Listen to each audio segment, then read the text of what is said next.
Decide हो रहा है इंडियन पुलिस महासंघ का, फ्री भारत मिशन का, और हम बिल्कुल कंधा से कंधा मिला के संगठन में साथ में है सर। आप जो भी अनुशासन हमें कार्य करेंगे और कार्य को आगे बढ़ाएंगे। जय हिंद।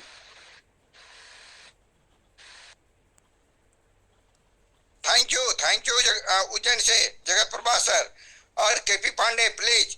और केपी पांडे अपने जिम्मेदारी को निभाते हुए ये घनश्याम पोद्दार जी का जो फाइल मिला था, शायद आपको दिया गया था, उसके संदर्भ में कुछ चर्चा करें तो बेहतर रहेगा, नहीं तो आप जो मटेरियल लेकर आए हैं उसका प्रसारण करें।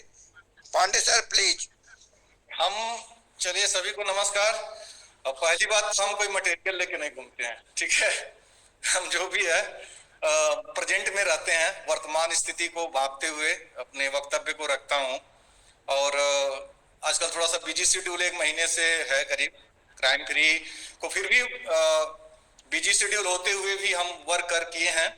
काम तो थोड़ा सा मेरा दिखता ही है कि मैंने इतना बिजी शेड्यूल होते हुए भी जितना समय मिलता है हम उसमें अपने इस संगठन के लिए पूरे तहे दिल से लगे रहते हैं, काम करते हैं।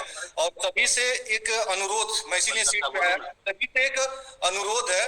अभी कुछ दिन से देखने में आया है कि जिस दिन से दिल्ली में वो पिछले संडे को हुआ था ना, 7 तारीख को जो संगोष्ठी हुई थी, उसके बाद से दिल्ली से ही ज्यादा लोग जुड़ रहे हैं। मैं रोज इसका एक आकलन करता हूँ कि दिल्ली से काफी लोग जो है संगठन से जुड़ रहे हैं। अब हमार नंबर देते तबे न फोटो आबो या नंबर देते छियै, मतलब फोटो आबे छै, बोले के मौका देते ना। घंटा में आप कुछ बोलना चाहते हैं बोलिए। हां बोलबे तबे।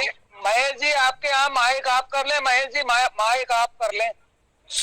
और दिल्ली से ज्यादा लोगों का जुड़ना हम लोग का विषय है। काफी खुशी भी हो रही है कि दिल्ली से, लेकिन हमारा उद्देश्य है कि देश के हर कोने से लोगों को जोड़ना, देश के हर कोने में क्राइम फ्री भारत के उद्देश्यों का चर्चा करना, वहां तक अपनी बात पहुंचाना, वहां से लोगों को इस ऐप के माध्यम से जोड़ना, ताकि जो हमारे अध्यक्ष जी सर का जो एक मिशन है उनके द्वारा बनाए, हम लोग उनके एक सिपाही हैं, सर हमारे बॉस हैं, हम उनके एक वर्कर हैं, सिपाही हैं। और उनका एक जो मिशन है कि बिना खर्च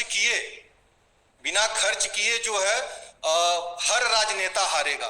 तो जब हम इस पूरे भारत में इस ऐप के माध्यम से हम लोगों को जोड़ लेंगे, और जिस दिन सर का तो उद्देश्य है कि 100 करोड़, लेकिन हम 100 करोड़ का लक्ष्य लेके चलते हैं, 100 करोड़ नहीं पूरा होता है।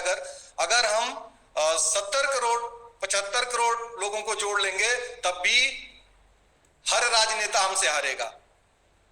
100 करोड़ का अगर लक्ष्य न पूरा हो, 70 करोड़ 75 करोड़ लोग भी अगर हमसे जुड़ गए और जुड़ेंगे, ये अगर की तो बात ही नहीं है, जुड़ेंगे। क्योंकि अभी कुछ दिनों में क्राइम फ्री भारत ऐप से मैं देखा हूं कि एक तेजी देखने को मिला है कि काफी अब फास्ट, मतलब इसका जो कहते हैं ना कि टेस्ट मैच की तरह स्लो स्टार्ट हुआ था, या वनडे की तरह स्लो स्टार्ट, लास्ट के ओवर में अब हम काफी रन बना रहे हैं।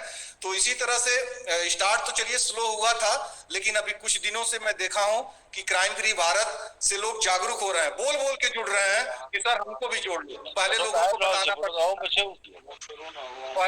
बताना पड़ता था कि आप क्राइम फ्री भारत क्या है, कैसे है, इसका उद्देश्य क्या है। अभी कुछ दिनों से देखने को मिला है कि लोग फोन कर रहे हैं कि सर क्राइम फ्री भारत का लिंक हमें भी भेज दीजिए, क्राइम फ्री भारत से जुड़ना है। तो अच्छा लग रहा है। बाकी सभी से अनुरोध है कि इस मिशन के साथ अच्छे से लग जाइए। 2024 काफी नजदीक है। 23 में अभी जो 2 राज्यों में इलेक्शन हुए थे, बाकी अभी जो है कर्नाटक हो गया, अभी 8 राज्य और बाकी हैं। 8 राज्य में अक्टूबर नवंबर में इलेक्शन है। तो जिस राज्य में इलेक्शन है, कम से कम वहां के लोग तहे दिल से लग जाइए और चंद्रगुप्त बनकर उभरिए। और प्रयास यही है हमारा कि इन 8 राज्यों में हम सबसे अच्छा प्रदर्शन करें। अब और आज आप रिजल्ट भी देखे होंगे तो आपको लग गया होगा कि जो अपने आप को बहुत बड़े तुर्रम खां बनते थे ना, आज उनकी औकात पता चल गई है। ठीक है, क्योंकि जनता अब बेवकूफ नहीं रही कि आप धर्म जाति के नाम पे रोज मंदिर मस्जिद दे कर करके आप रोज वोट ले लोगे। वो अब समय नहीं, अब धीरे धीरे लोगों को समझ आ रहा है।